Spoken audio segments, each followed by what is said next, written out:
Welcome, everyone. Distinguished guests, dear colleagues, dear friends, dear students, good evening from Athens, Greece, and good morning to our friends and audience participants from California, from the United States. I'm Irene Kamberidou, Professor of Sociology at the National and Kapodistrian University of Athens, the School of Physical Education and Sports Science. And before we begin, for those on WebEx, I'd like to please ask you to mute your microphones or leave them on mute because I can hear.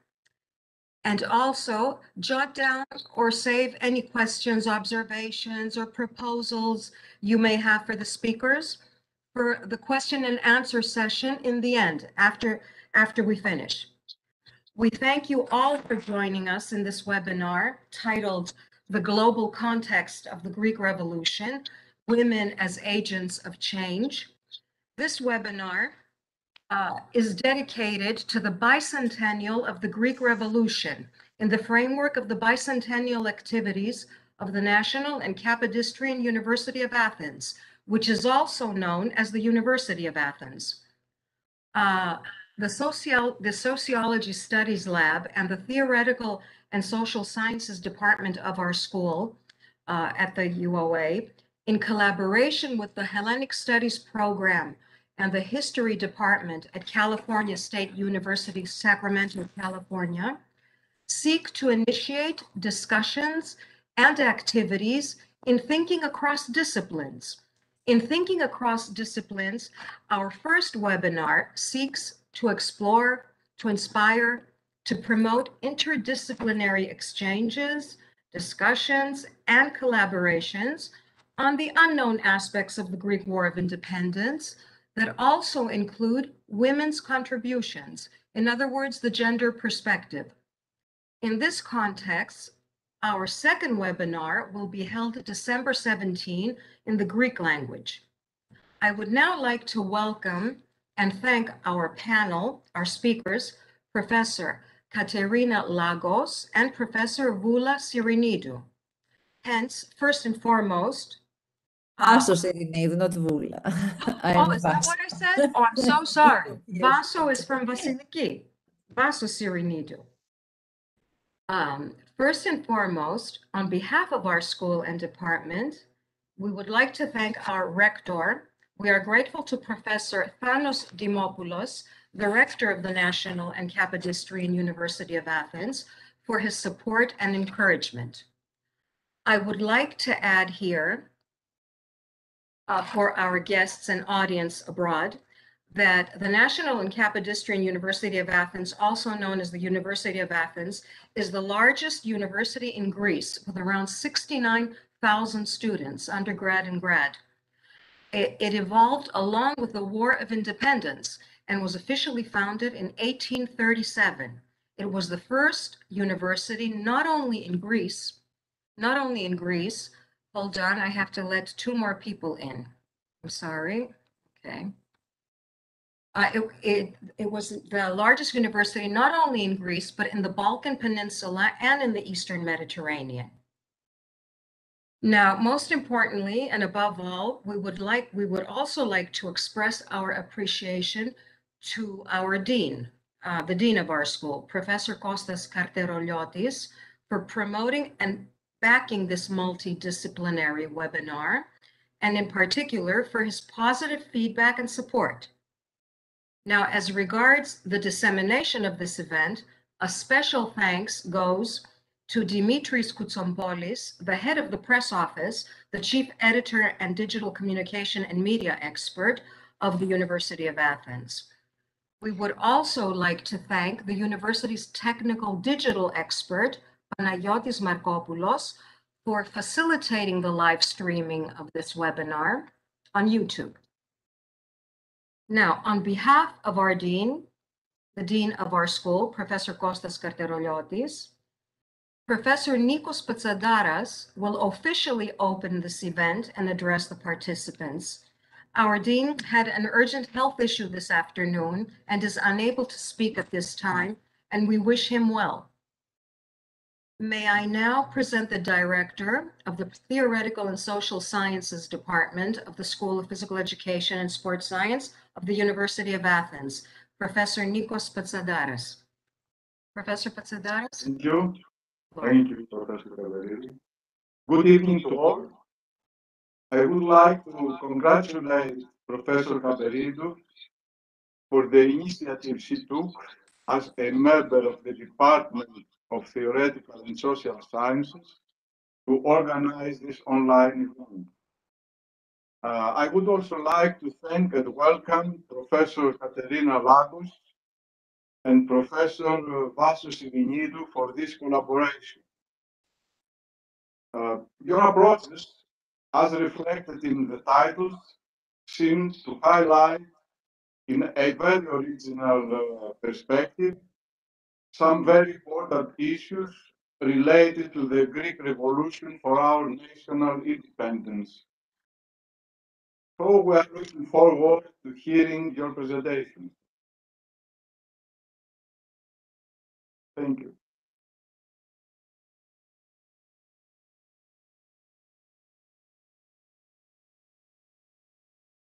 Δεν ακούγεται, κυρία Καβερίδου. We can't hear you. Can you hear me now? Yes. Yes. Okay. I'd like you to meet, it is my pleasure to introduce our first speaker, Katerina Lagos. Katerina Lagos is a professor of history at California State University, Sacramento, and the director of the Hellenic Studies Program and the Hellenic Studies Center. She is the social science book review editor for the Journal of Modern Greek Studies of Johns Hopkins University, and also a member of various academic and professional organizations.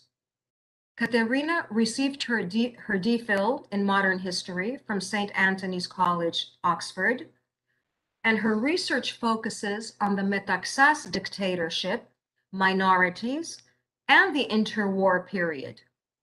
Her first book, The Greek Military Dictatorship, Revisiting a Troubled Past, 1967 to 1974, was just published by Burgon Books and is co-edited by Professor Othon Anastasakis of St. Anthony's College in Oxford. The Greek edition is forthcoming next year in 2022. Currently, she is working on a book manuscript on the Metaxas dictatorship and Greek Jewry, 1936 to 1941, to be published by Palgrave Publications. Her presentation today is titled The Global Context of the Greek Revolution. Thank you, Katerina. Thank you, Irena. Can you all hear me? Can you all hear me? Yes. Okay. Yes. Let me go ahead and share my screen.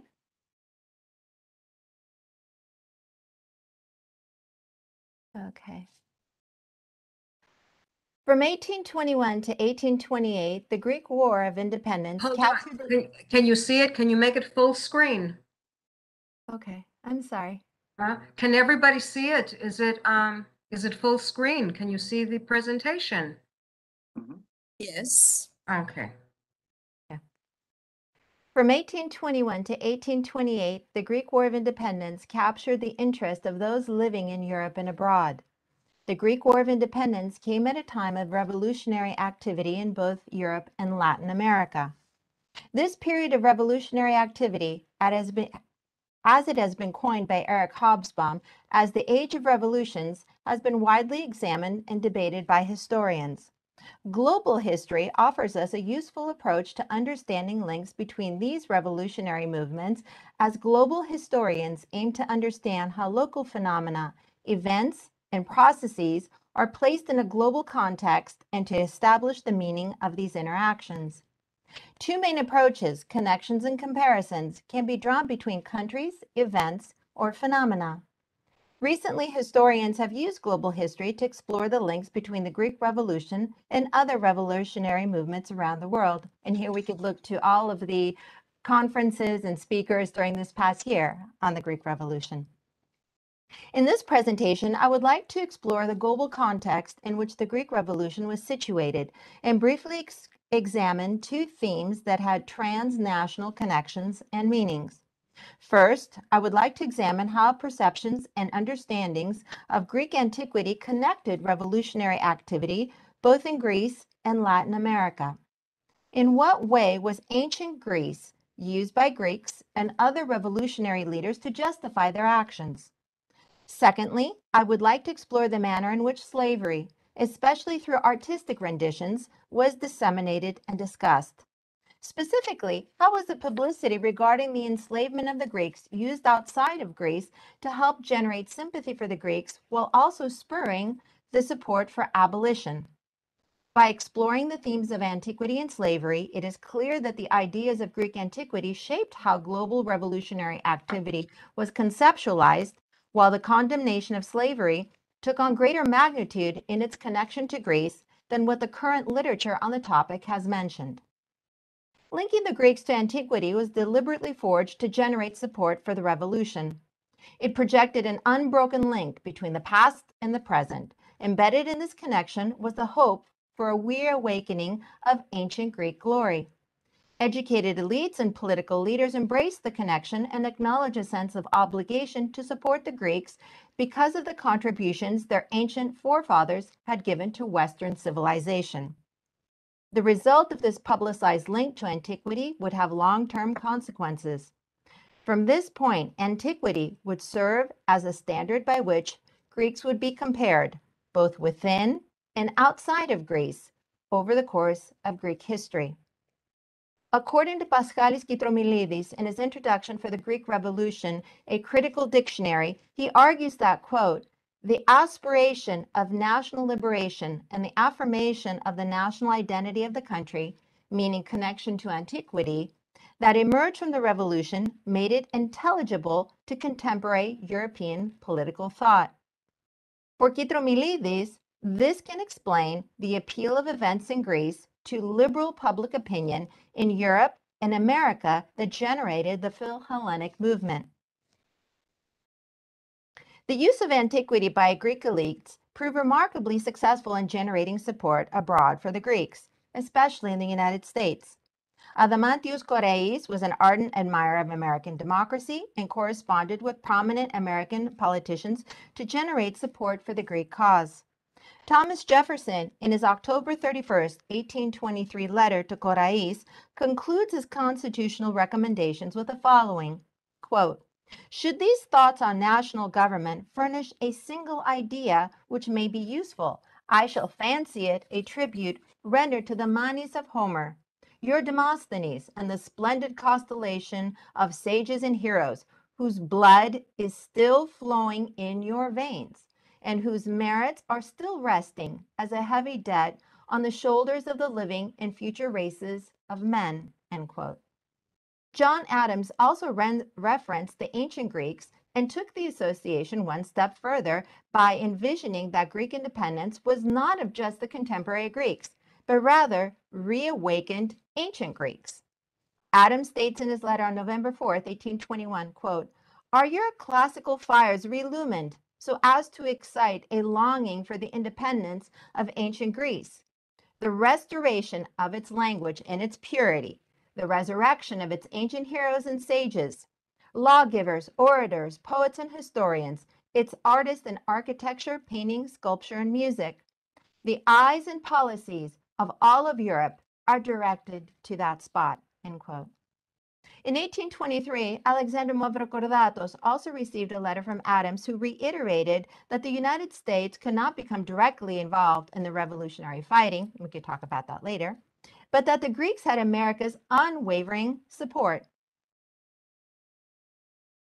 Adams stressed to Mavrocordatos that America, quote, beholds with particular interest the display of Grecian energy in defense of Grecian liberties and the association of heroic exertions at the present time with the proudest glories of former ages in the lands of Epaminondas and Aphilopoemen.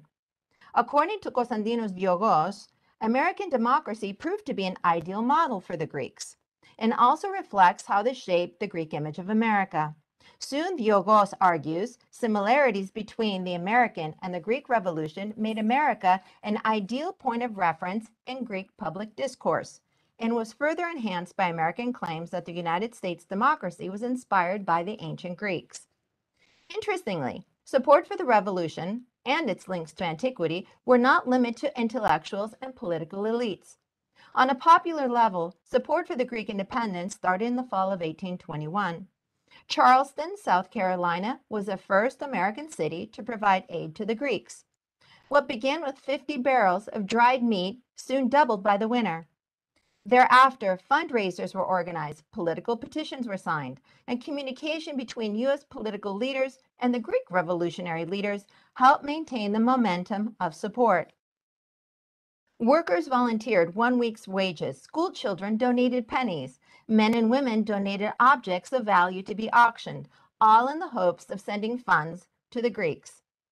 Particularly, a barber in Louisville, Kentucky, donated his wages and proudly claimed, quote, "Let those who value freedom, both civil and religious, who prize the fairest portion of creation, not only in this country, but in the ancient cradle of liberty, science, and Christianity, to support the Greek cause," end quote. Newer settlements in the United States took on names of ancient Greek cities and illustrious Greek individuals. This was the period in which the towns of Athens, Athena, Georgia, Sparta in Tennessee, Syracuse in New York, Ithaca in New York, and Ypsilanti in Michigan were formally established. American newspapers praised Greek victories and denounced Turkish atrocities. The massacre of Chios and the destruction of Kassos and Psara were detailed in a number of papers which uniformly condemned the Turks and claimed that the Turks sought to exterminate the entire Greek male population. The blatant bias of the American newspapers against the Ottomans was disregarded in the surge of support for the Greeks. Tropes of European versus Oriental, Christian versus Muslim, civilized versus uncivilized were all employed to differentiate the Greeks from the Ottoman Turks and to validate their struggle for independence.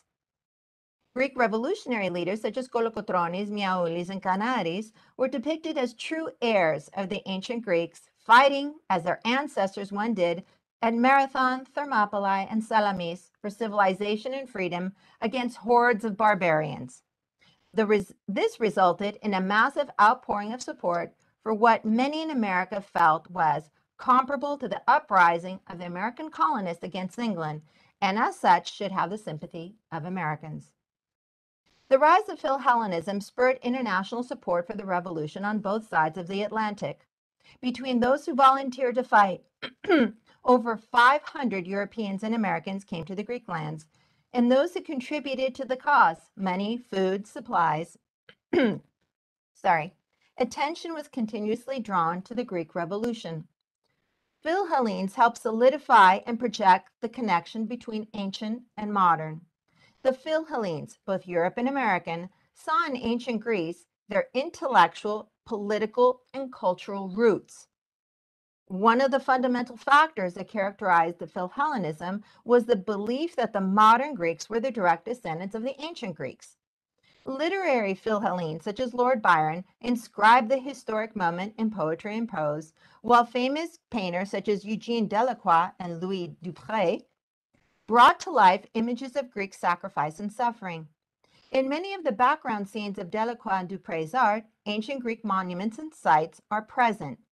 The use of ancient ruins and sites exemplifies the argument of Henri Bergson, namely, quote, that a fundamental property of material is its enduring ability to defy linear, modernist conceptions of time, seen as irreversible movement and progression, end quote.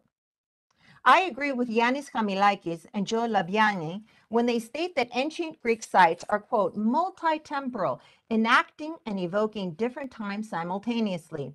They speak of time as coexistence rather than succession.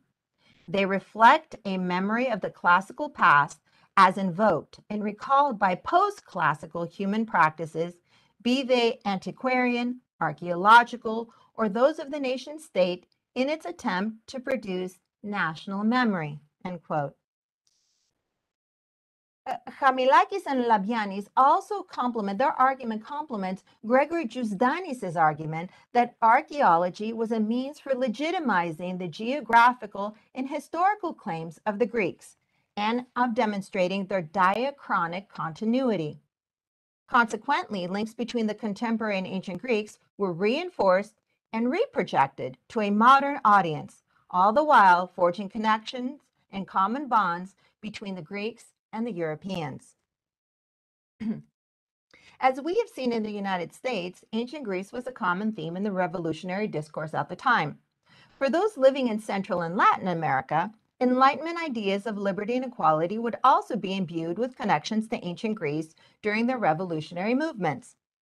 Prior to the outbreak of the Greek Revolution, Enlightenment ideas, liberty and equality, would spark a revolution against French colonial rule on the island of Saint-Domingue, present-day Haiti, from 1791 to 1804.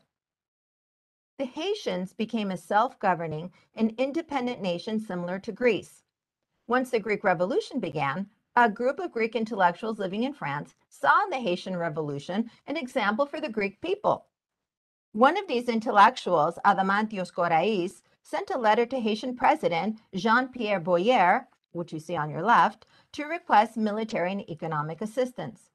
While Haiti was not in a financial situation to be able to assist the Greeks, President Boyard responded to Korais on January 15, 1822, by stating, quote, "Such a beautiful and just case," meaning the Greek Revolution, "cannot leave the Haitians indifferent, for we, like the Hellenes, were for a long time subjected to a dishonorable slavery, and finally, with our own chains, broke the head of tyranny," end quote. Boyer's response clearly articulated the idea that the two struggles were connected and filled his letters with references to classical Greek history, demonstrating a detailed knowledge of this history and powerfully evoking the contemporary revolutionaries as the rightful heirs of their ancestors. Boyer writes that, quote, "The people of Haiti send warm wishes on behalf of your revolution. The descendants of ancient Hellenes look forward, in the reawakening of their history, to trophies worthy of Salamis. May they prove to be like their ancestors and guided by the commands of Miltiades, and be able, in the fields of the new Marathon, to achieve the triumph of the holy affair they have undertaken on behalf of their rights, their religion, and their motherland. May it be, at the last, through their wise decision, that they will be commemorated by histories as the heirs of the endurance and virtues of their ancestors." As the Latin American peoples achieved independence from Iberian colonial rule between 1808 and 1826, they also expressed their own Philo-Hellenic sentiments. Many of the South American revolutionary leaders were wealthy, well-educated, and often individuals of European descent who were given an education in classics. One such important revolutionary leader was Simón Bolívar. Bolivar's family was part of the local criollo aristocracy, meaning individuals of pure Spanish descent who were born in Latin America. And the young Simón Bolívar was educated by tutors focusing on Greek and Roman classics, which would later form the basis of his political thought. A gifted military leader, Bolívar was instrumental in helping rid Latin America of Spanish troops. Intellectually, Bolívar envisioned a united Latin America similar to that of the United States. This political vision he called the Gran Colombia, included today's Venezuela, Colombia, Panama, and Ecuador. Bolívar also incorporated Greek antiquity in his federalist vision, and an example of this can be seen in his statement, quote, "How beautiful it would be if the Isthmus of Panama should come to be to us what the Isthmus of Corinth was to the Greeks." In this regard, Bolívar's classical education was not lost on his political vision for Central and Latin America. A third example and final example of the use of Greek antiquity in Latin America is in Uruguay. Uruguay acquired independence in 1828, following a protracted liberation from Spain and then Brazil. They descended into civil war between 1838 to 1851 that was between two factions fighting for political control of the country. During this civil war, the capital of Montevideo came to be known as modern Troy because, quote, "like the Troy of ancient Greece, it was forced to defend itself in a civil war, end quote. The Philhellenic sentiment of the wealthy and predominantly white Uruguayan political elite reflected the sentiment of the continental European and American Philhellenes in tracing their intellectual, political, and cultural roots to ancient Greece. This would also help explain the enthusiasm for the newly formed Uruguayan government to be one of the first countries to recognize Greek independence. Haiti was actually the first. In the decades that followed, many streets were named after ancient Greek philosophers and historic figures that continue to exist until the present. Actually, there are about 26. Thus, the ideas of ancient Greece were strongly intertwined with Enlightenment ideas to shape the Latin American revolutionary discourse and post-revolutionary narratives of the Latin American republics. Let's turn to the second theme that I want to look at, and that is I would like to discuss slavery and how the public exposure to Greek enslavement helped bolster the abolitionist movement, especially in the United States. During the period of the Greek Revolution, orphan children, teenagers, and other Greek refugees were brought to the United States. Many of these individuals, such as J. Stefanini and Christoforos Plato-Kastanis, spoke of their experiences in the Greek lands and what they witnessed. The wholesale killing and enslavement of the Greeks shocked audiences. Many of the testimonials were published to inform the public of the brutality and the inhumanity of the Ottoman Turks.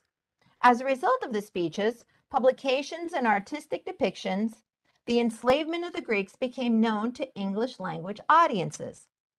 In the United States, a famous sculptor by the name of Hiram Powers created the Greek slave in 1843. This statue has come to be the most famous neoclassical statue of the 19th century. The sculpture represents a young female Greek captured by the Turks during the Revolution. Her hands were held together with chains, and hanging below her right hand was a cross signifying that she was a Christian. She was on display at a slave market to be sold to the highest bidder. Her head was turned to the left, suggesting that she was humiliated to be standing naked for everyone to see. Hiram Powers followed the tradition of Lord Byron and Eugene Delacroix in creating a work of art that highlighted the plight of the Greeks. In this particular instance, Powers echoed Delacroix's famous work Massacre at Chios and underscored the social consequences of defeat for the Greeks. While Delacroix's painting depicted a realistic image of the massacre, Powers' sculpture resembled that of ancient Greek statuary. By linking the ancient to the modern, the Greek slave helped reinforce the identity of contemporary Greeks to those of antiquity, while also tugging at the heartstrings of viewers regarding the horrors that the Greeks suffered for independence. The Greek slave toured the United States between 1847 and the mid-1850s with stops in New York, New England, Philadelphia, Baltimore, Washington, D.C., Louisville, St. Louis, and New Orleans. Audiences in the North and South were entranced by the sculpture and, quote, people sat before it as rapt and almost as silent as devotees at a religious ceremony, end quote, noted the New York Daily Tribune in 1847. There was such interest in the statue that soon copies were being made by other sculptors and sold to wealthy patrons. In response, Powers decided to file for a U.S. patent to preclude further copies from being made. The significance of the Greek slave was not just in its beauty and echoes of ancient Greek statuary, but also in the subtle means by which Powers was able to highlight a problem that went beyond the Greek people. According to art historian Charlemagne Nelson, Powers had an incredible ability to cleverly speak to the topic of American slavery indirectly and to create a fantastically popular sculpture that was accepted by multiple and complex publics. Powers' sculpture came on the scene during a fraught time in U.S. politics over the issue of slavery. Abolitionists embraced the political message of the statute and continued their campaign to end slavery in the United States. Many Greek Americans, such as Photios Fisk and John Selivergos Zachos, were ardent abolitionists, and together with American abolitionists like Samuel Gridley Howe, spent much of their lives advocating for the abolition of slavery. By 1861, the United States would go to war over this issue. While most people today would not know about Hiram Powers, the Greek slave, in the mid to the late 19th century, it was an incredibly popular attraction that linked the Greeks to the cause of abolition. As Alexander Kucherev emphasized in his research on the Greek American diaspora, quote, the American solidarity movement with Greece that took the form of creating committees throughout the country aimed at gathering funds and supplies to the Greeks and prepared the ground for the movement for the abolition of slavery. This was a second major humanitarian issue that dominated American life in the ensuing decades, and thus the earlier involvement for the Greek cause provided a training ground for the abolitionists, of whom many were women. Thus, the Greek case helped highlight the brutality and inhumanity of the Ottoman Turks, while also popularizing the cause for abolition in the United States. In conclusion, the bicentennial of the Greek War of Independence has allowed scholars of various disciplines to take a fresh look at the revolution from new dimensions and perspectives. In placing the Greek Revolution in a global context, it can be seen as having a wide-ranging influence that transcended the Balkan Peninsula. The ideals of Greek antiquity held a reverence by individuals on both sides of the Atlantic. Referencing Greek antiquity was a way to link European, American, and Latin American cultures to a common, sacred, ancient past. For the Greek, referencing the racial link to the ancients validated the revolutionary cause. It also led to the construction or reconstruction of an identity that intertwined past and present and heralded a promise for renewed glory and achievement. The same impact can be seen with the dissemination of information regarding Greek enslavement. The years of the Greek Revolution overlap with the decline of slavery in the West. As more and more countries started to outlaw slavery, the shock and revulsion of seeing a white Christian female sold as slaves galvanized sympathy for the Greeks and reinforced the political sentiment that slavery could no longer be legally condoned. In the United States, it is no accident that many Greek immigrants supported the abolitionist cause and fought in the Civil War to help bring slavery to an end. Thank you very much. So now I have the privilege of introducing our next speaker, who is the host of this webinar, and that is a good friend and colleague, Rena Caberido. And she will be discussing firsthand female accounts on Ottoman society. She also has a list of publications. Her first book, Finally Free to Breathe, Women's Accounts on the Multi-Ethnic Harem Slavery System, was published in English. In 2014, as her second publication, it was translated into Greek. And currently, her third book, entitled The Children's Harem, The Multi-Ethnic Synthesis of the Ottoman Household, which is based on personal experiences of 252 women travelers and harem inmates, will be coming out at the end of next year, a forthcoming publication of the National and Kapodistrian University of Athens. Join me in welcoming Dr. Rena Caberido. Can you hear me? Did I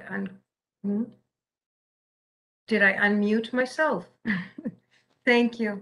Thank you very much, Professor Lagos.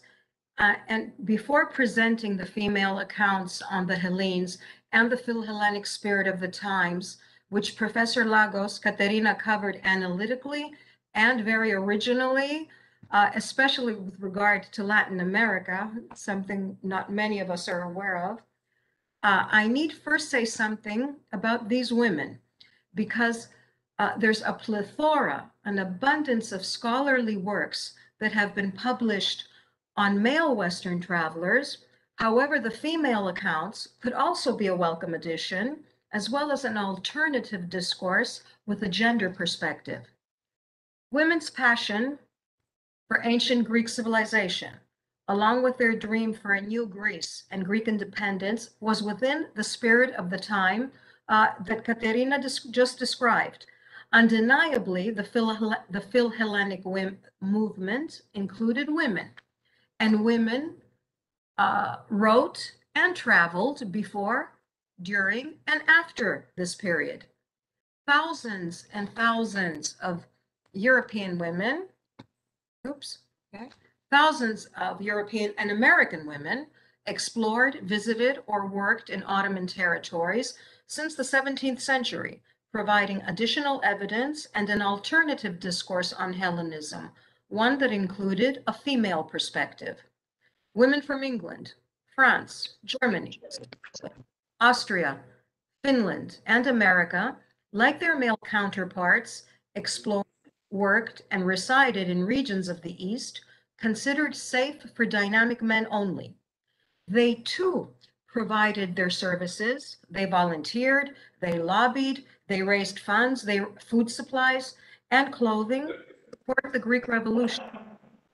European and American women worked for the advancement of female education in Greece, free and occupied, including many other Ottoman territories. They even established schools for the preservation of Hellenic cultural heritage. In consulting primary sources, specifically, the first-hand accounts of 252 European and American women travelers in Asia Minor, in Cyprus, Syria, Egypt, Greece, and other Ottoman-occupied territories confirm that thousands and thousands of women traveled and witnessed historic events. Additionally, to experience life, promote a cause, and to see the world, these women ignored the inconveniences and the dangers of travel, such as the quarantines, malaria, cholera, the pursuit of pirates, the pursuit of corsairs, robbers, and the dangerous storms. As early as the 17th century, women have been going from one corner of the world to the other, witnessing historic events, war and conflict, enslavement, the slave markets, religious persecutions, the removal and destruction of antiquities, harem life, to name a few, and so on. In 1649, for example, two English missionaries, Catherine Evans and Sarah Cheevers, stopped in Malta for quarantine, were imprisoned and tortured by the Spanish Inquisition for preaching their religious beliefs. 4 years later, they regained their freedom and published their experiences. Also traveling in the 17th century and witnessing historic events were two Swedish women, Anna Akerjelm and Katarina Carlotta de la Gardie, the Countess Kunzmark later, the wife of the Swedish Field Marshal. Anna, who accompanied the Countess in her travels with the Count during his expeditions, provides extensive accounts in her letters on Francisco Morosini's campaign in the Morea in the Peloponnese in 1685, the siege of Athens, the destruction and looting of the Parthenon in 1687, and on the siege of Negrepont, today Chalkis, in 1688. We could call these two women the first war tourists. As regards war tourism, for example, during the Crimean War, wealthy travelers, men and women, went to the Crimea to observe the battles from a safe distance. You could call it the reality show of the times. In the 18th century, Maria Guthrie, the directress of the Imperial Convent for the Education of the Female Nobility of Russia, sailed along the coast of the Black Sea, describing the peoples and her experiences in a series of letters to her husband, the editor, Matthew Guthrie, who published her letters afterwards. In letter, for example, 67 and letter 71, she focuses on the different nations, the Armenians, the Greeks, and the Jews. And she claims that the punishments, for example, for the Armenians, the Greeks, and the Jews were much more severe, pointing out that they were usually nailed by the ears.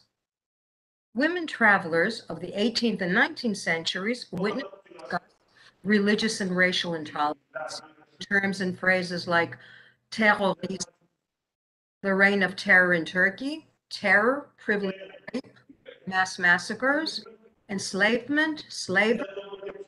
They also refer to color segregation, namely a law which foresees the color by each nation as regards their clothing and their footwear, as well as the colors of their homes. The women of the early 20th century used the terms and sentences you see on the slide to describe the plight and condition of the Greeks and the Armenians, such as sweeping into oblivion all elements not pure Muslim, refugees, defiled women, extermination, the Armenian horror, great massacres, and so on. Now, going back to the 19th century, we're not focusing on the 20th. During the Crimean War, thousands and thousands of women provided their services, establishing the nursing profession. The accounts of English, French, and German women who cared for the soldiers in the military hospitals of Constantinople and the other war zones reveal that women played key roles in social care, in public health, and in hospital management, showing initiative and innovation in crisis management. For example, other than nursing the soldiers and the soldiers' wives, the hundreds of soldiers' wives that followed their husbands to war, they established a women's hospital. They built ladies' wards in all the military hospitals. They set up sterilization procedures, disobeying military rules, setting up ovens in the hospital wards and corridors to boil water. They established diet kitchens, orphanages for the hundreds of children from different nations, and schools for orphans. Women's analysis also includes the position of the subjugated races, the Greeks, the Jews, the Armenians, the Gypsies. For example, Dorina El-Nev, who you see on the slide, was a permanent resident at the time, describes the three-day massacre of the Armenians in Constantinople in 1896. She and her family hid many Armenian families in her basement cellar. There are many topics. I need point out also that in the 17th century and in the 18th century, travel was expensive and essentially an upper class activity until the 19th century with the development of the steam engine. The female literature is written primarily by socially privileged upper class women, white aristocrats, and later middle class women that I have categorized into three groups. The first group are the titled queens, princesses, members of the aristocracy, and their suite. This, like Céline, she was the adopted daughter of Caroline, the Princess of Wales, who had the habit of buying Greek slaves and liberating them during her travels. She liberated many Greek slaves, male and female. Excuse me? The second group is the middle class, especially in the mid-19th century, which included professional women, authors, artists, governesses, feminists, explorers, permanent residents, and superficial tourists. The third group were the women who declared a cause, a social purpose for their journey, or they claimed to have a calling, such as the missionaries, the philanthropists, the volunteers, the nurses, the teachers, the educators, and those who claimed to go on a religious pilgrimage, but then their travels for months afterwards. I need mention here that the first and second groups also focus on the Ottoman harems, confirming their multi-ethnic synthesis.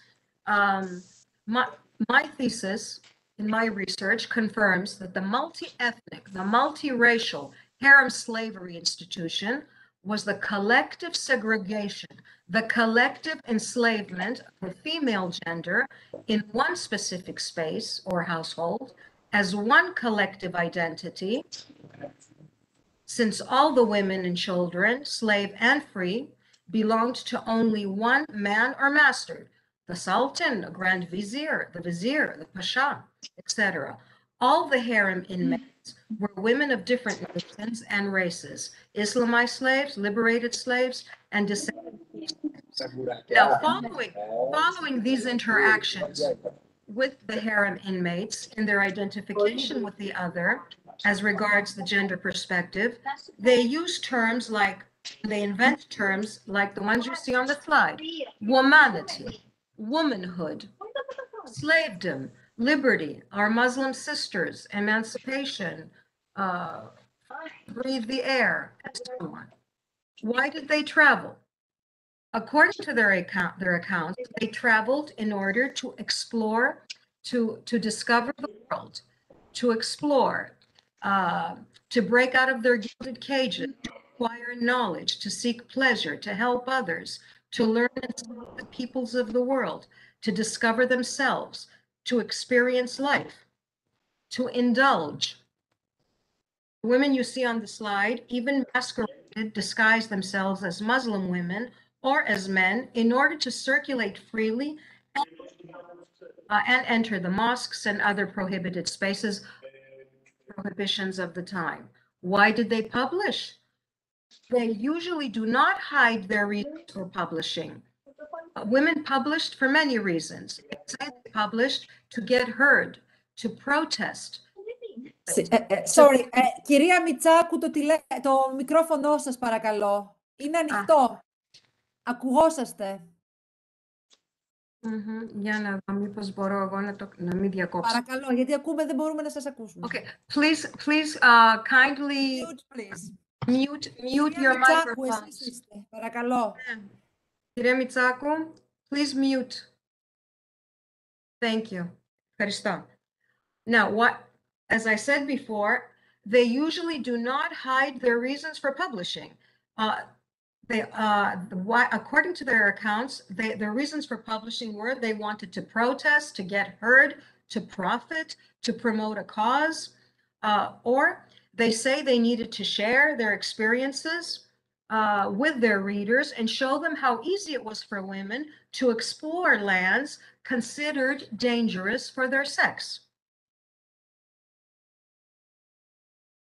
Now, as regards their publications on the enslavement of the Greeks, on the Greeks, whom they also referred to as the Hellenes, a great number of women travelers seem to idealize the Greeks, referring to them as the descendants of the ancient Greeks. Céline, who usually provides a political analysis of current affairs in her works, argues if every Turkish pasha possessed an Aspasia, how greatly the civilization of the race of Mohammed would be accelerated. To describe the character of the Greeks, they use terms and sentences like palikar, from palikari, patriotic spirit, noble patriotism, tendency towards resistance, historic memory, possessing elements of a great people, skillful and cunning in trade, industrious, enterprising, love of justice, and they excuse all their faults. They claim that all the faults of the Greeks are a result of slavery, a result of the Turkish yoke, a result of enslavement. A perfect example of this Philhellenic fever, or what Larrabee had called in 1957 the Greek fever, is that the American mission is the account of the American missionary Mrs. Emma Raymond Pittman, who arrived in Greece in 1835 to establish schools for girls. She repeatedly uses the terms Hellenes, Hellas, and Hellenism, pointing out that the ancient name of Greece was Hellas. In her political analysis, she also uses the term the ethnological Elad when referring to Constantinople. She points out that the regions of Greece that were still under the heel of Turkey were restless and impatient. Turkish oppression accords ill with Greek culture.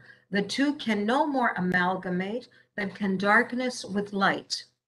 Céline's analysis is quite intense. Céline, the Countess Stefano, who visited Chios 5 years before the massacre and returned to Chios in 1823, 1 year after the massacre, in her publication writes, "Alas, ill-fated country," referring to Chios.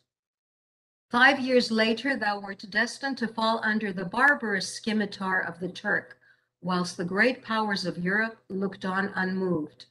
Thou wert coolly sacrificed to the question of political equilibrium and left to perish in spite of the noble patriotism of thy heroic sons.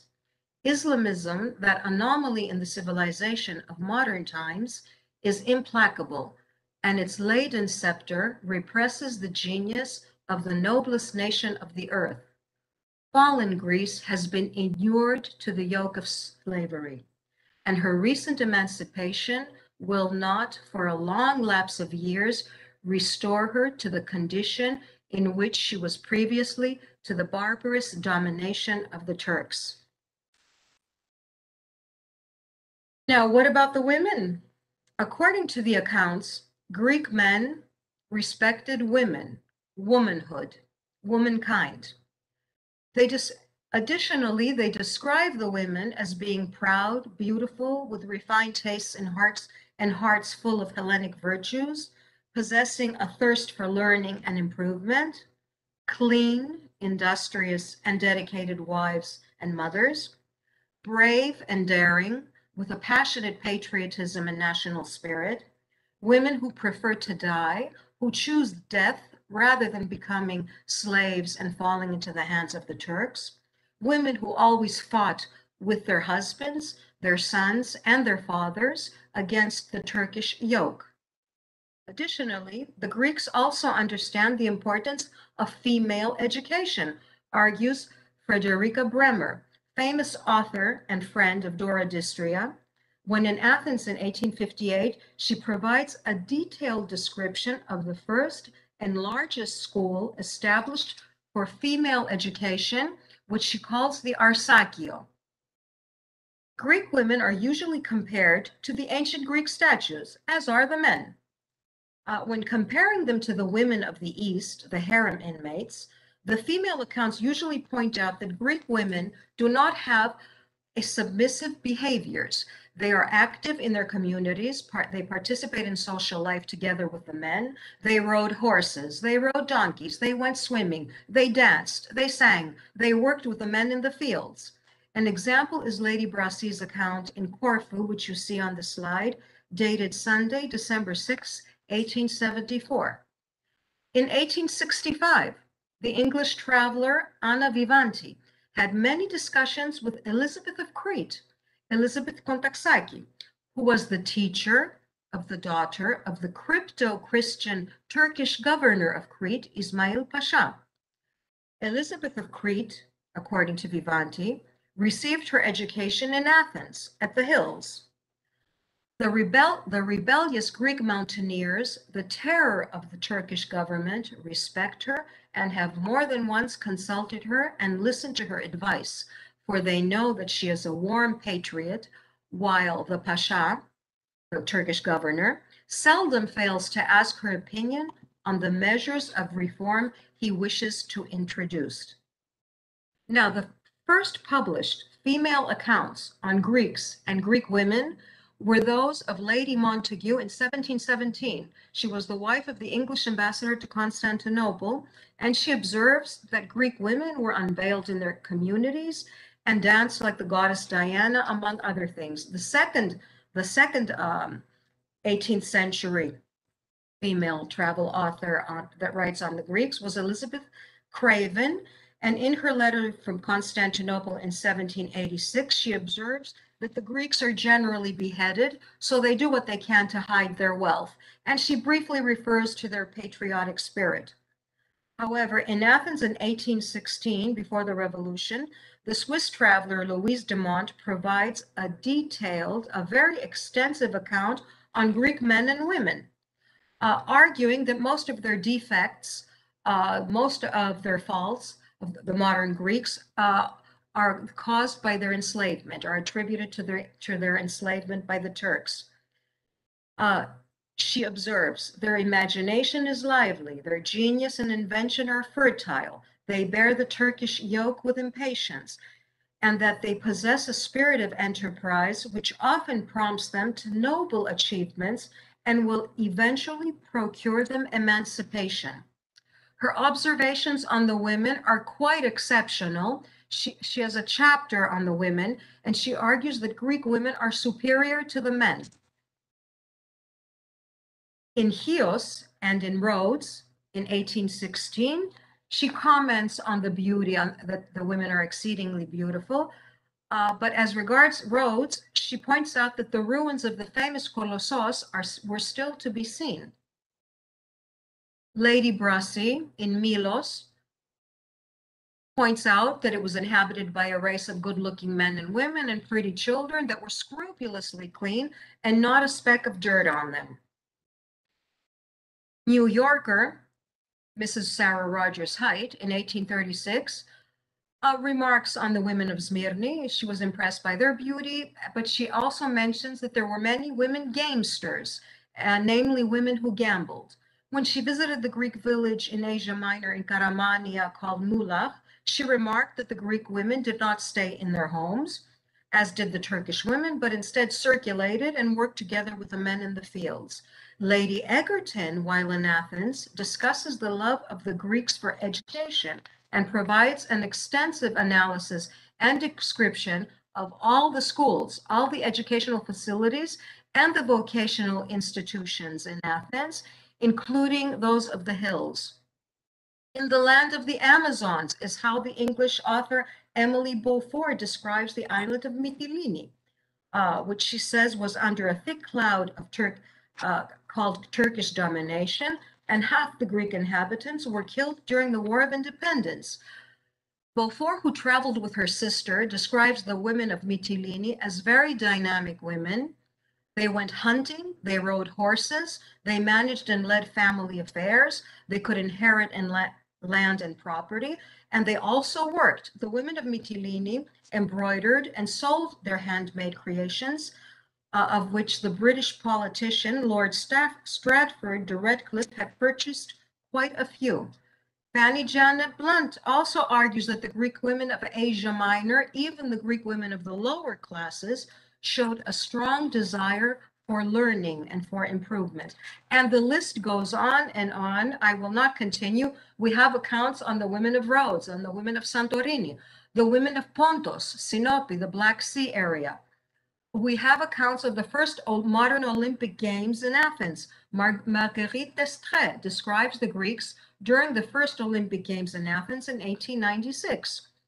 We have accounts from German lady travelers, from American missionaries like Mary Lennep, English travelers like Agnes Smith, who traveled with her sister throughout Greece, Mary Adelaide Walker, who was an artist and also provides artwork. Many, in conclusion, I won't go on anymore. There are a plethora of accounts. I should say here that not all Western women were Philhellenes. There are those who focus on the faults of the Greeks. There are many British women, for example, who consider them too resistant, a thorn in England's ribs since they were trying to get the British out of Cyprus, or Chiotes, Chiotes who were attacking the Turkish allies in Constantinople, or English women like Mrs. Scott Stevenson, who repeatedly defended their country's colonial goals. Euro-imperialism, in other words, the Western or colonial gaze, is also reflected in the female literature. Yes, there's a plethora of female Philhellenic accounts. However, not all women travelers idealized the Greeks. Thank you.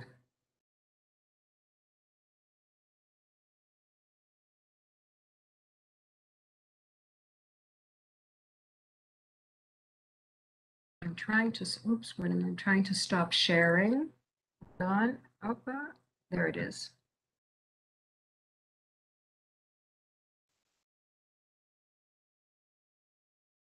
I hope I didn't go over my time. Did you check it? Bravo. Okay, now, thank you. Our third speaker, I would now like to introduce, it is my pleasure to introduce Vaso Syrinidou, and to congratulate her for her promotion to Associate Professor of Early Modern Greek History at the Department of History and Archaeology of the National and Kapodistrian University of Athens. Congratulations, Vaso.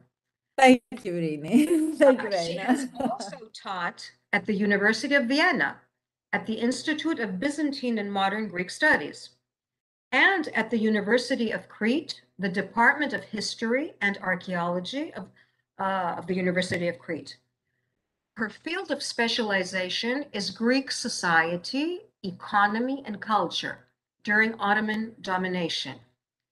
She has dealt extensively with the history of the 18th and early 19th century mercantile diaspora, the various aspects of the Greek Enlightenment movement, and with issues of early modern environmental history.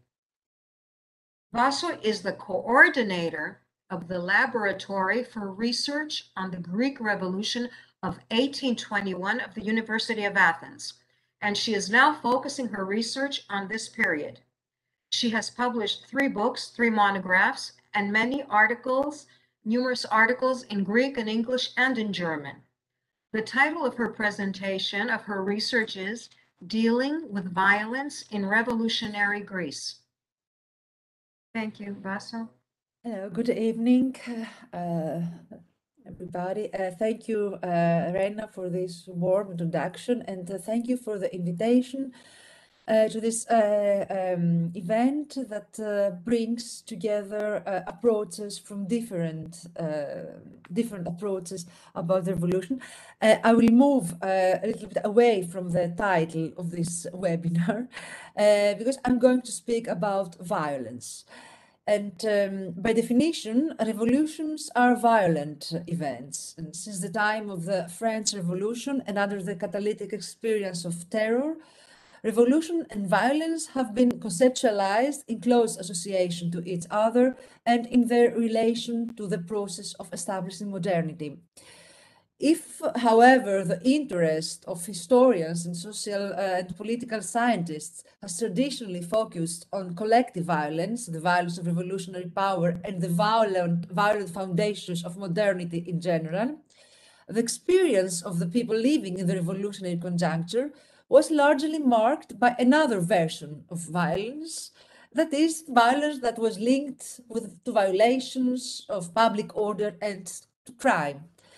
Much contemporary evidence testifies, for instance, the outbreak of crime in revolutionary France, when thousands of army deserters manned bands of robbers, and the rise of crime was also a theme in revolutionary Russia. So the subject, I forget to share my okay, you do have a PowerPoint, okay. Yes, some sources. Share, yes. Share.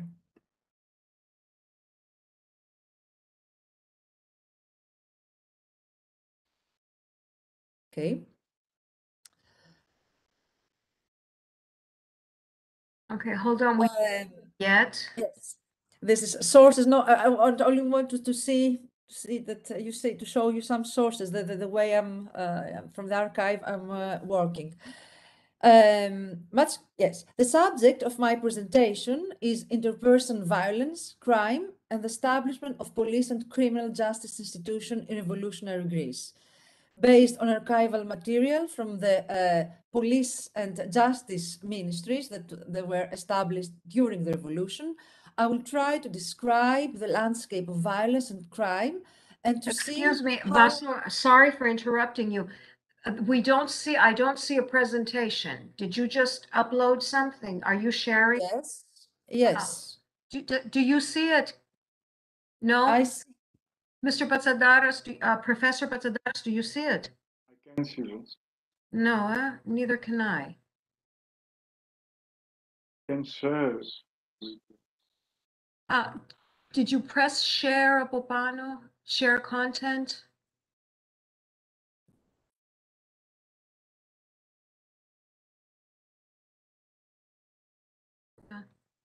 Okay, I don't see it. Okay, now we can see it. Yes. Do you want to enlarge it now? Yes, we can see it now. But we can't hear you. We lost your voice. Let's see.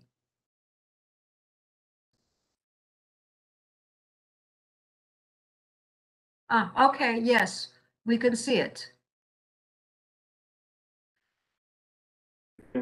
Oh, we can't hear you. Unmute yourself. Why can't I can't unmute you.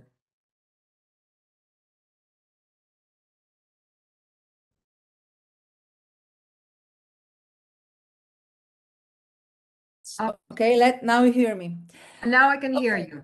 Okay. Yes, so the subject, I repeat, the subject of my presentation is interpersonal violence, crime, and the establishment of police and criminal justice institutions in revolutionary Greece, based on archival material from the Ministry of Police and Justice. These ministries were established during the revolution. I will try to describe the landscape of violence and crime and to see how liminal social relations come into contact and interact with the emerging state institutions.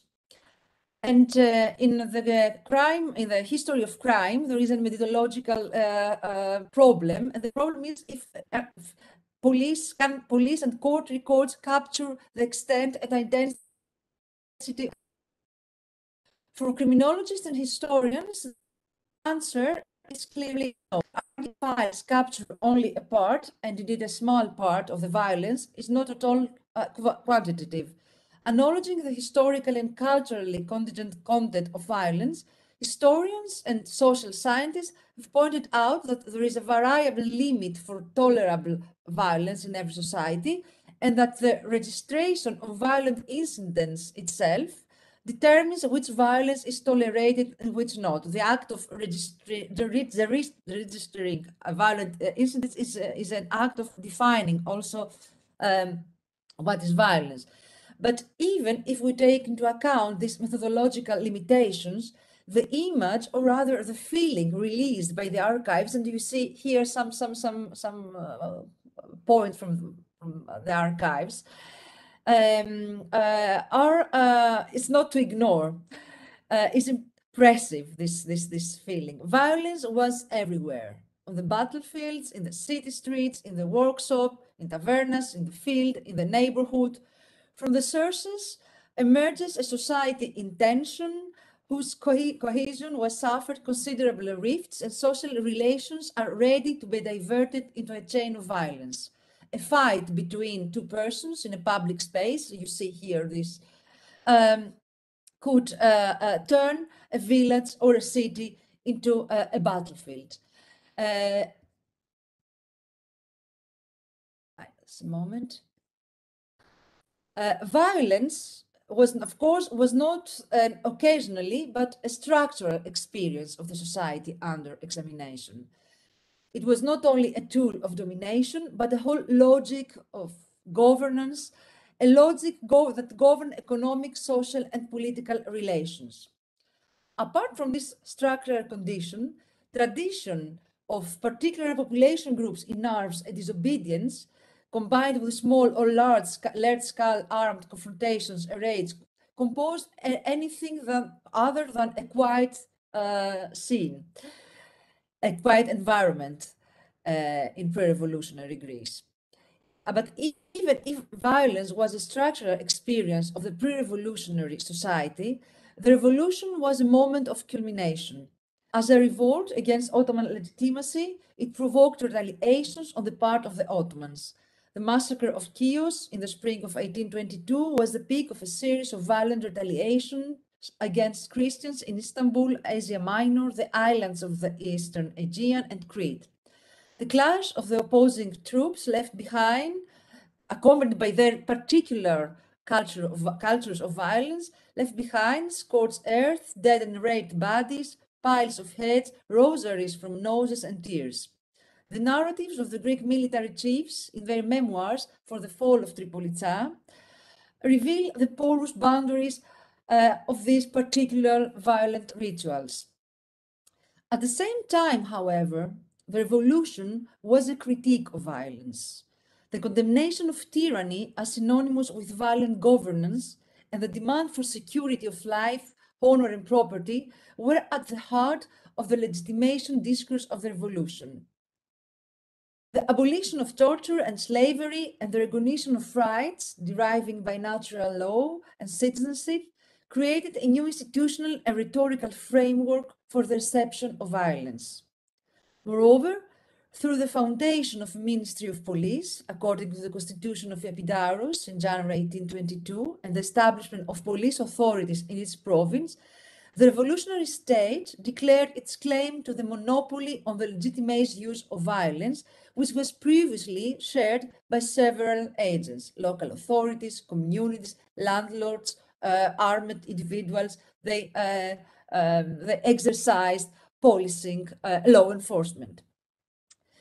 The very archive on which my study is based is the product of the institutional and bureaucratic innovation mentioned above, and reflects the encounter of these two versions of violence I mentioned before: the violence as blood, as crime, and violence as a bundle of concepts and institutions aiming at its management. So after these methodological remarks, I proceed to the first question of my presentation, which is how and to what extent has the revolution affected the landscape of interpersonal violence and crime? To investigate this question, I have used the complaints the citizens submitted to the authorities to report crimes committed by other people against them. In the absence of an organized court system, citizens lodged their complaints directly to the government, to the executive, to Ecclesiastico, who ordered the investigation of the cases by the local police and then forwarded the cases for trial by committees set up ad hoc. From my research so far, I've compiled a sample of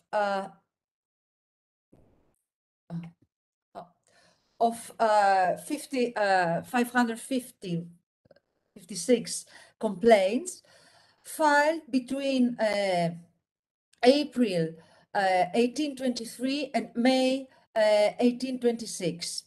The complaints come mainly from the Peloponnese, Eastern Rumeli, and the islands of Saronic Gulf.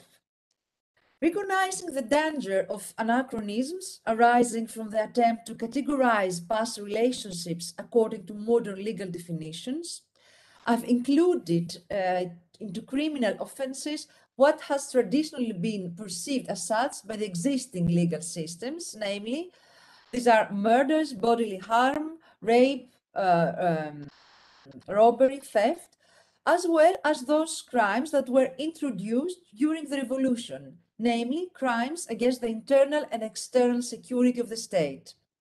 I won't go deep into every category of crime. We can discuss about it later. I have many some sources. You can see this how these complaints look like. What does it change now? So I will limit myself to a few general qualitative remarks. What does it change in the field of interpersonal violence and crime compared to the past? It is very difficult to speak of an increase in crime in quantitative terms. Our assessments are therefore of qualitative nature. It appears, as you see in the table, sorry, let me, I'm not, as you see, the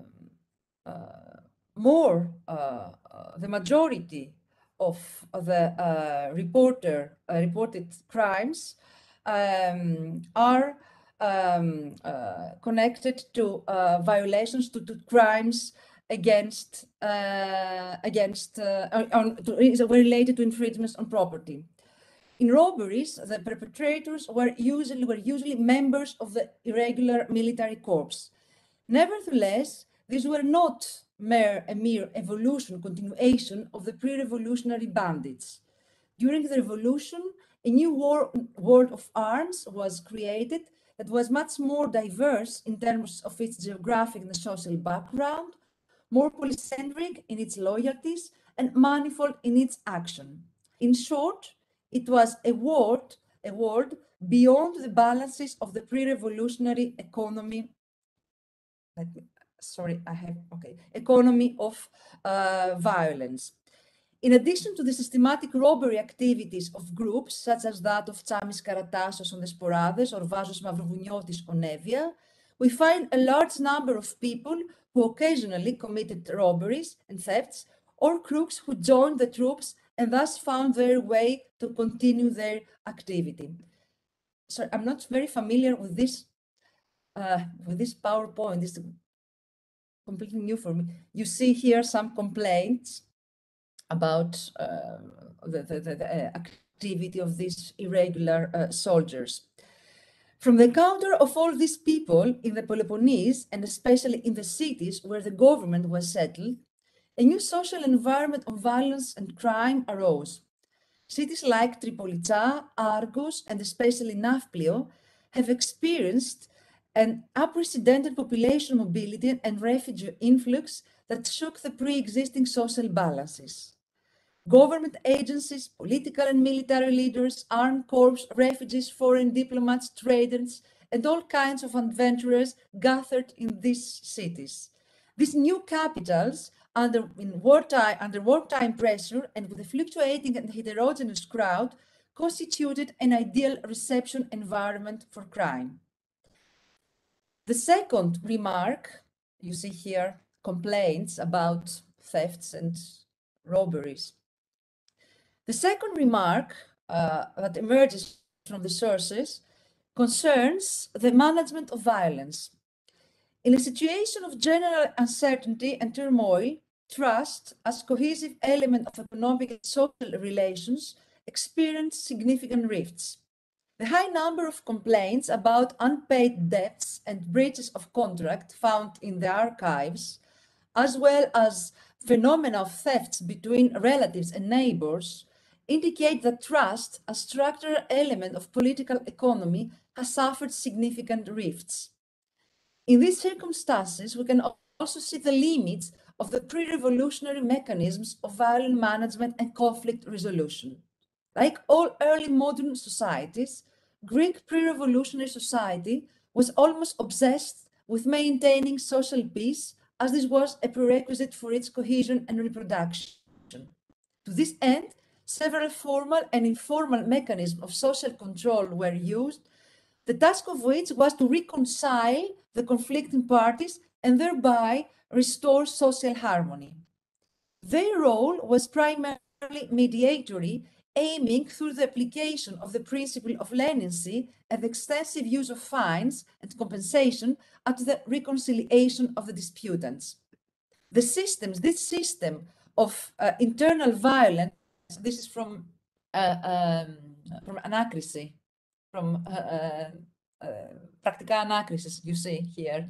It was a clash between a man and a woman in Nafplion, and you see the dialogue written by the police officer of Nafplio. The system of internal violence and conflict management experienced rifts during the revolution. The first pressure came from the intensity of violence itself. It is, for instance, characteristic that when in the summer of 1823, the police chief of Argos asked the notables for financial support for his office, he received the answer that the city did not need any police officers and that policing could be carried out by the community authorities themselves, as it was the case before the revolution. 2 years later, however, the elders of the same city would ask for the help of the police, as public order had been disrupted to the point that local authorities could not handle. The second pressure came from above, from the centralizing efforts of the political leadership, which at the time was expressed rather through the involvement of the administration in the justice system, rather through the involvement of the administration in the justice system than through the abolition of the traditional judicial institutions and the creation of a uniform structure for the whole of the territory. More than omnipresence of the administration in matters of justice, the major blow for the traditional system of dispute resolution was the enactment after 1824 of the possibility of appealing arbitration decisions that were previously irrevocable.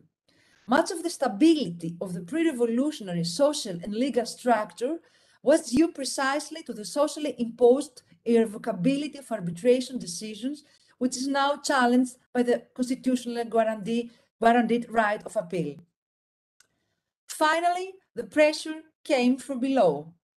By filing their complaints in the administration, the plaintiffs did something that was familiar to them from the past, namely to resort to a high authority in order to secure a better chance of settling their case.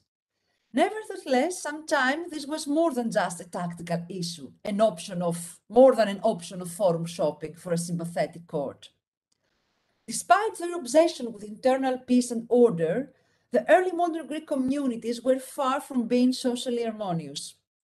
Instead of a consensual act, reconciliation and pacification were more of an ideology, often a product of enforcement involving power, authority, and inequality. Thanks to the studies of Iakovos Visvisis and Nikolaos Pantazopoulos, we are aware of the reactions of the communal authorities and a part of the local population against the curtailment of their judicial autonomy and the replacement of their local custom by official law. In my sample, however, there are also several cases indicating an opposite trend, namely the denial of plaintiffs to settle their disputes through arbitration at administration on the grounds that the local judges are discriminatory or do not have the necessary know-how. A different dimension of what we know from the historiography as the conflict between customary and official law during the Revolution offers the rape case of a young girl in Salamina in 1825. The elders, the notables who judged the case according to the local custom, propose a resolution by pecuniary compensation of the victim from the perpetrator. The girl, represented by her uncle, did not accept it, but she addressed the Ministry of Justice, asked her case to be judged by a judicial committee according to the official law, the compilation of criminal laws, that was the form of penal law during the Revolution, which in addition to victims' compensation, provided also imprisonment of the offender. I would not go so far to see in these cases the emancipatory wind of the Revolution. On the other hand, the thickening of such cases within the short 3 years period I have examined, I do not think it is symptomatic. At the very least, these examples indicate an increasing demand of justice services from below and the readiness of the contemporaries to draw upon the new state institutions to serve their own interest. While at maximum, they suggest a delegitimization of the local mechanisms of social control. At any rate, the revolution seems to have intensified pre-existing trends.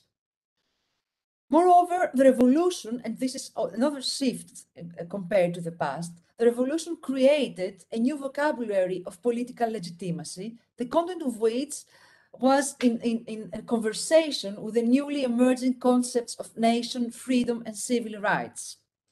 This vocabulary of freedom and civil rights was closely linked to the demand for justice in criminal cases. Even the fact that someone had been subjected to physical violence was portrayed in these complaints as an insult to the status of a free citizen, a condition peculiar to the time of tyranny, while the impunity of violence made the new situation look worse than of tyranny. Of course, the plaintiffs, these complaints were written by literate persons, but at any case, they use a new kind of vocabulary to settle their complaint. And this is a shift compared to the past. So what is mainly changing in violence and crime during revolution is their management. That is the emergence alongside the pre-existing mechanisms of two new ones, and this is the police and the criminal justice system. In the climate of war and political turmoil, the traditional mechanisms of social pacification seem to be reaching their limits, and the state, in the person of the general police officer, began to emerge as a new agent in the management of violence. And I want to remind you here the theatrical play Babylonia, which is known is a satirical play about the number of the Greek dialects, but it's the scene is in Nafplion and is about clash between two armed irregular soldiers, and the protagonist is the police officer who is has Ionian from the Ionian origin, and came here to resolve, according to the law, this incident. So the problem now, I will stop here. Of course, the question is if these complaints they found justice, if they βρήκαν το δίκιο τους, but this is another story. I think that we can discuss about this issue I point out here, and maybe you want to see closer this sources, which I think is quite interesting. These archives, the police archives, they give us an idea. Is a very is a material that give us the voice of the common people. And these common people are not in the scene, are not in the of the narratives of the revolution. And here we have the everyday life and the society, the small histories that encounter the big history of state building, the big history of the revolution. And I think this is very interesting to see this, to see these fields of encounter and interaction between little micro history, little history, small history, and big history. So this was my contribution in this webinar, and I'm ready to discuss with you questions or remarks. Thank you very much. Thank you very much, Vaso. Very current topic as regards the violence against women today and the rising crime rates in our society. It is interesting that this, αλλά ενώ Σάρωνα ορμά εναντίον ως τίγρης μανιώσα, it's a woman. The plaintiff is a woman. Normally, women were represented by men before the courts, but here is a woman, and we have also women before the courts. Also, there are cases, another case. Women's agents. Now is our time for a question and answer session. If you have any questions, observations, recommendations, proposals for collaborations, I'll check the questions on chat. Thank you, Eva. Dr. Kefi Hadzikhaberi, if you've compiled them all together, please send them to me on Viber. Thank you for selecting them. Do we have any questions in the audience? Professor Patsadaras. Yes, of course. Thank you. Thank you. Congratulations to all of you, all three speakers. Your topics were. Hold on, there's an echo. There's an echo. I don't know why. Could the rest of us please mute the microphone? Yes. Do you hear me? No? Let me stop sharing. Let me stop sharing. Okay. Congratulations to all of you. Congratulations, all three speakers. I would like to ask two questions to Professor Lagos. Do you hear me? The first is, why do you focus on the female statue for the Greek slaves? Were men and children not also enslaved? It's a wonderful And, question. And Yes. the second is, to what extent were Greek Americans involved in the abolition movement? Okay. Thank Those are wonderful questions. So Could you typically, please close your microphone, Professor Patsadaris, if you were hearing an echo? Okay. okay, thank you so much, Giri Patsandara. Those are wonderful questions. So addressing the first one regarding the female. So there are two aspects that I'd like to emphasize. And one is, is that yes, men and children were taken as slaves. But if you look at it symbolically, it is the woman who is the progenitor of the race. So she is the symbol of the race. She's a continuity of the race. And that using her to be enslaved is polluting the race. So it gets into racial hierarchies and racial purity in a way that a man would not be. Secondly, it tugs at the heartstrings.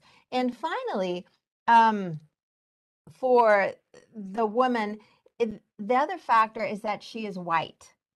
And so this is going to appeal. It actually hits too close to home for the American public, because if she's being presented as European, as white, as Christian, it's very troubling and uncomfortable to be seeing this female figure being enslaved. So when I put up the slideshow of the Virginian African American slave, it kind of taps into a little bit of the hypocrisy at the time, saying we have problems with this white female being enslaved, but look at this Virginian African American slave who is enslaved. And if you look at the images, almost the exact same pose. So that I found especially interesting. So the Greek slave tapped into sentiments that existed, talked about racial continuity and about whiteness, but the abolitionists were saying, we need to export this or expand this to include us as well. So that's one aspect. As for the Americans in abolition, that's a wonderful, wonderful question. We're learning more and more about Americans who are involved in abolition. Alexander Kitroeff, a lot of other American diaspora scholars have been focusing on that. There's also a website, mnimi.org, that collects archival information. And one of the slides that I showed you was Hiram Powers in colorized form, which was interesting. So we're finding out more and more individuals who had fought and then move westward. Where did they go to? So this is a new field in Greek studies that has emerged. So diaspora studies, we're going to be learning more about them and what they did contribute and how they contributed. And I think it's a fascinating story. So thank you for the wonderful questions. Thank you. Thank you too. Can I add something? This motive of a female slave was also in the 18th century, and this nation as a enslaved female, who had also this famous image of Greece, the slave Greece between Corais and Rigas. Also in the French context, is a very popular context from the 18th century. Nation is the enslaved nation is a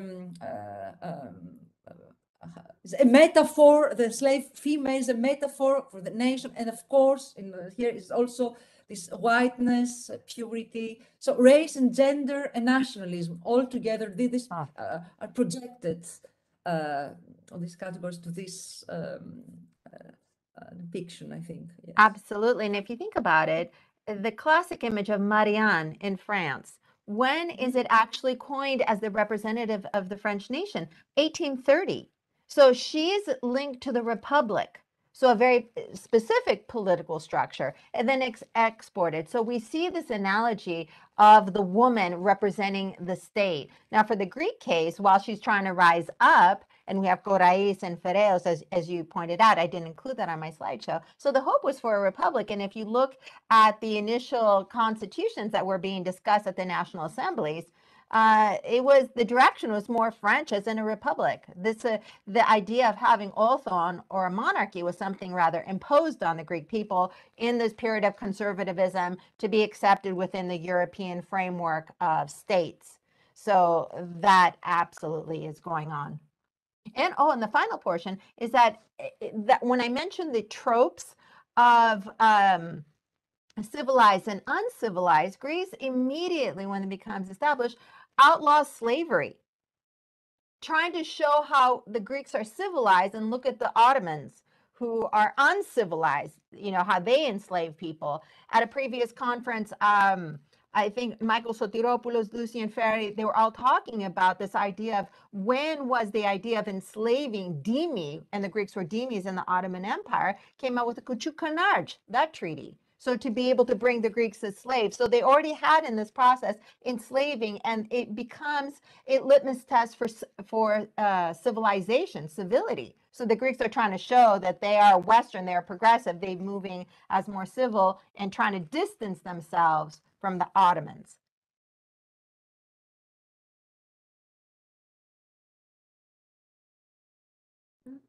Any more questions, observations, proposals? No?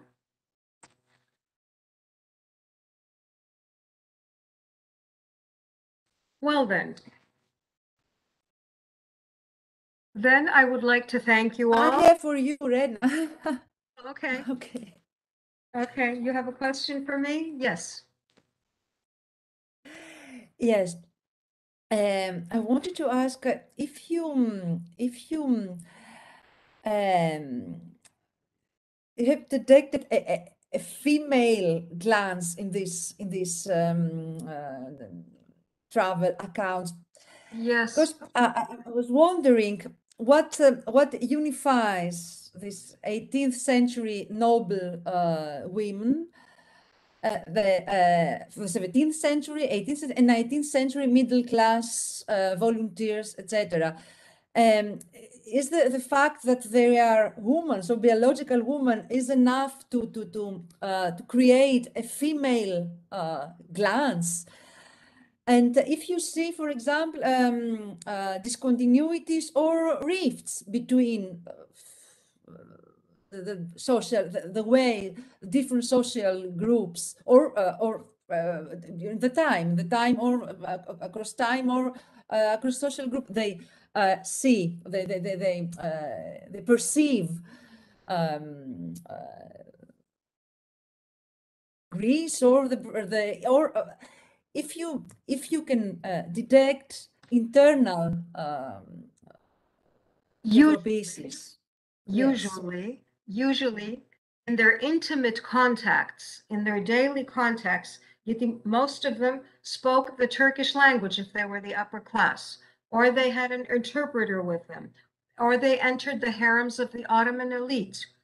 So usually in their intimate contact with the women, with the daily life of their women, they were invited into their homes, into their celebrations, into the baths. In their intimate context, they seem to identify with the other. They seem to share. For example, you have Muslim women in the harems arguing that they feel it's not right that the Quran does not allow them to go out with their husbands, and they cannot travel with their husbands. How many Muslim men complained to a Western traveler about the Quran or the religious prohibitions, or complained, whereas the women in their intimate contacts, they open up, they seem to share, they seem to discuss. Do you understand what I mean? They discuss divorce, they discuss marriage, they even start visiting, women of the Ottoman elite start visiting the lady travelers, the women travelers, Western women, in their homes, on their yachts, etc. They start having different And that was not the case with the male. Never with a male. travelers. You never had a male a Muslim man complain about his religion or his position to a male traveler, whereas Mhm. to share in the baths, in the harems, in daily life. They seem to share their experiences. They seem to, one woman traveler, a Western woman, thought, or maybe we're doing harm by coming in contact with these women. Maybe we're not helping. Maybe we're having a negative effect on them. Mhm, mhm. Start seeing the Western influence in the harems. And also it depends each on the harem because they label them the harem of the Sultan, the Ottoman elite, the bourgeois, the middle class, the lower classes, the harem of the peasant. So it varies with the social class. Mhm, mhm. You do see an identification with the other, regardless of the colonial gaze or the Western gaze. You do see some kind of solidarity or understanding, Mhm, mhm, sharing that you don't see in the male accounts. Yes, okay. Many Thank you. women, It's and very interesting. Yes, I was impressed. no, Yes. and many yes. women were like Lady Montagu in the 18th century and Lady Craven. They were jealous. They were envious of the legal rights of the free Muslim woman, not the slave, the free Muslim woman, because the free Muslim woman was entitled to nekya, to a dowry, to a divorce, to protection. She had legal rights. And Lady Montagu and Lady Craven, when their husbands divorced them, they gave them nothing. Lady Craven traveled after her divorce. He deprived her of her 7 children. He did not give her alimony because Western women did not have these legal rights in the 18th century. Okay. You see different conversations among the women, different relationships. Okay, thank you.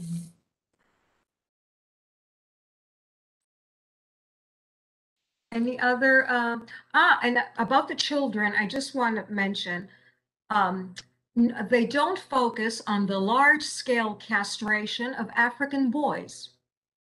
African boys were castrated. It was a long scale event. It was another dehumanizing aspect of Ottoman slavery, of the Ottoman institution. And of course, they do meet the eunuchs. They do refer to them. They do have some type of superficial relationship and discussions with the eunuchs, but they do not focus on this large scale castration of African boys, which are the children, which are included in the children's harem when they are trained and prepared. Thank you. Thank you very much. So any other comments, observations, questions? No? Nothing? Mr. Patsadaris, would you like to add anything? No? Thank you. Professor Patsadaris? No, congratulations to all of you again. There's an Your topics were very interesting. Okay, then I would like to thank all of you, colleagues, students, friends, for staying with us, for being with us tonight, for your support and participation of this webinar, and especially our 2 guest speakers, Professors Vaso Sirinidou and Professor Caterina Lagos, for their excellent presentations. And we look forward to future collaborations. And we would like to invite you to our Greek webinar. It will be in the Greek language, of course. On December 17, I will send you the program. Thank you very much for this collaboration. Thank you. Good morning to California. Good morning to Morning. our guests and friends in the United States, and good evening to our Good evening to all of you. guests in Greece. Thank you. Thank you.